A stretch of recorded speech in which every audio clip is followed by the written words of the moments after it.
acompanhando então agora a segunda-feira do Cruzeiro, que já é de treinamento, como destacamos em manchete. Técnico Pepa tá pedindo aos jogadores, tentando passar aquela confiança para ver se o time volta a vencer. Vem de eliminação na Copa do Brasil pro Grêmio no meio de semana, derrota no Clássico, e aquela derrota doída, claro, sempre, né? O Clássico repercute muito além do jogo. E Romano, dois temas que vem dominando aí as rodas de discussão, rede social, o gol do Hulk, né? A pancada do Hulk. Mas e aí, falha ou não do Rafael Cabral? Ele mandou abrir a barreira. O Álvaro Damião estava na transmissão, falou na hora. Cabral tá mandando abrir. O Hulk veio, deu aquela pedrada e o goleiro do Cruzeiro acabou tomando o gol. Então, muita discussão se o Cabral falhou ou não falhou, foi soberbo, não foi. Ele disse a Itatiaia após o jogo que usou uma estratégia, tirar a barreira para tirar a referência do batedor de faltas. Confesso a você que é algo comum,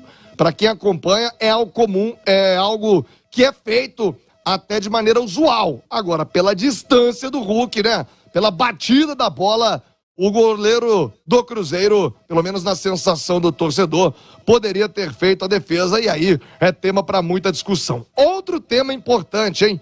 Outro tema relevante.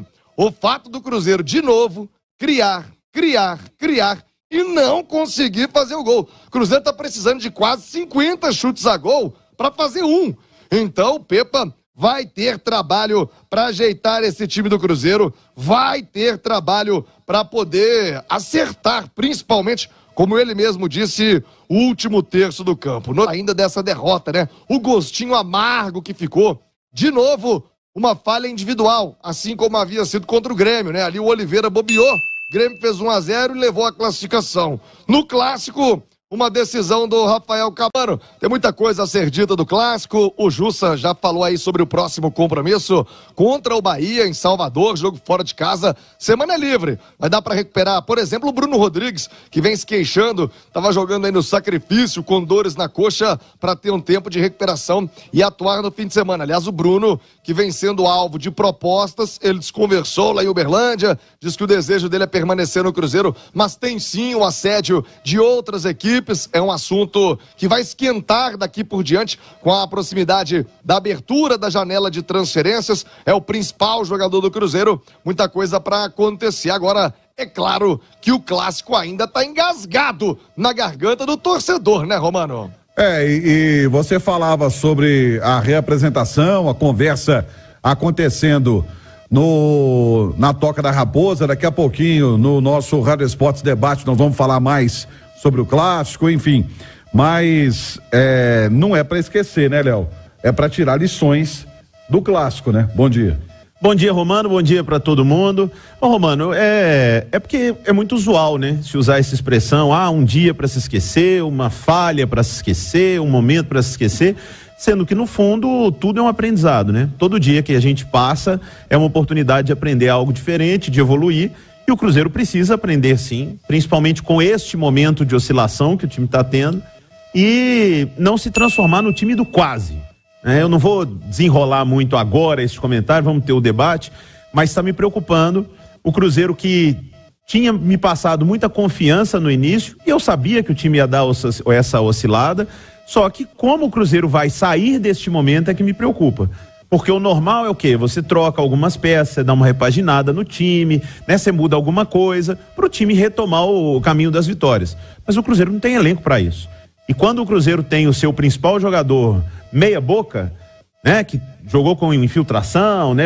Se esforçou para jogar, tomou injeção para jogar, não conseguiu ser decisivo, o Cruzeiro não está conseguindo ganhar. E isso é o preocupante. O Cruzeiro tem que deixar de ser o time do quase, Romano. E quase muita coisa. No debate eu vou falar. Pois é, e o que você acha disso, Alexandre? Bom dia. Bom dia, Romano, Léo, quem acompanha a gente, Thiago. Acho que o Cruzeiro tá dentro, teve um ponto fora da curva nessa sequência, já são 5 jogos sem vitória, né? Tem 2 pontos fora da curva aí. A derrota pro Cuiabá, porque realmente o Cuiabá é um adversário do Cruzeiro no objetivo principal que o time tem na Série A, que é permanecer, e o empate com o Flamengo no Maracanã, em que poderia até ter vencido, né? Mas isso com o jogo acontecendo.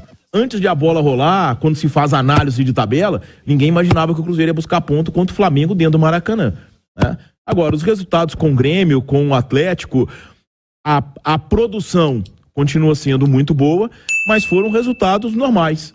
Diante o Cruzeiro ser eliminado pelo Grêmio na Copa do Brasil, pelo tamanho do investimento do Grêmio, é uma coisa normal. E você falava aqui, Simões, acho que há umas 2 semanas você falava assim, olha, tem que ter muita calma para analisar as próximas semanas do Cruzeiro, porque o Cruzeiro ia ter Grêmio, Atlético, Flamengo. E eu lembro que eu falei que a decisão do Cruzeiro era o Cuiabá, não era o Grêmio. Exatamente. A decisão do Cruzeiro era o Cuiabá, não era o Grêmio. Eu acho que esse é o ponto principal. Continuo achando, tá? O trabalho do Pepa é excelente, é um dos melhores trabalhos do Campeonato Brasileiro, pelo que ele tem. Se a gente pegar, Léo, o quarteto de ataque do Atlético paga o Cruzeiro inteiro.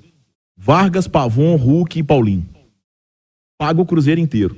Então, a diferença financeira é muito grande. E diferença financeira proporciona o quê? Diferença técnica. Exatamente. Então, o Cruzeiro está fazendo a temporada dele. O que ele consegue fazer, o campeonato do Cruzeiro, é esse aí. Não é mais do que isso. Eu acho até que o time chegar a 1/4 da competição, porque a gente encerra hoje a 9ª rodada, na 10ª colocação, eu acho que é até mais do que se esperava do Cruzeiro. É meta cumprida. Tá na 10ª colocação, então, nesse momento. Eu não acredito. Vai viver isso outras vezes, de ficar 4, 5 jogos sem vencer, justamente por isso. Porque tem um elenco curto, né? Então carente de jogadores e o pior, de qualidade. Então a gente vê isso, e a gente viu no clássico, né? As substituições que precisaram ser feitas, né? Os jogadores que entraram têm um nível técnico muito inferior aos titulares. Então, sem dúvida. É esse o campeonato do Cruzeiro. Eu acho que não tem o que lamentar, o que polemizar. É isso aí. O Cruzeiro perder pro Atlético é normal. O Cruzeiro ser eliminado pelo Grêmio pela situação atual do clube, não pela história que ele construiu. E daqui a pouquinho a gente vai falar mais sobre o clássico e sobre não vou falar herança, mas o que deixou pra frente aí pros próximos jogos, viu, seu Thiago Reis? Pra ser dita, né, Romano? Muita coisa pra ser dita. 11h51, mais 2 informações importantes. Você falava do fim de semana pra se esquecer do clássico pro Ronaldo. Não é só o clássico que doeu na cabeça não, viu, Romano? O Fenômeno, que é o gestor do Cruzeiro, né, da SAF do Cruzeiro, também teve um fim de semana, além da notícia ruim da derrota no clássico, uma outra notícia terrível. O Valladolid, time do Ronaldo na Espanha, foi rebaixado à 2ª divisão. Time treinado, né, pelo Pessolano, Paulo Pessolano, ex-comandante do Cruzeiro, chegou nessa reta final de La Liga, lá no Campeonato Espanhol, para tentar salvar o Valladolid e não conseguiu. O time estava jogando em casa contra o Getafe, precisava de um golzinho, não conseguiu fazer, estava na disputa ali com o Almeria conseguiu o resultado que precisava, ainda assim dependia só dele, Valladolid, e o time do Ronaldo na Espanha não conseguiu fazer um gol, o time do Pessolano, e o Valladolid foi rebaixado à 2ª divisão do Campeonato Espanhol.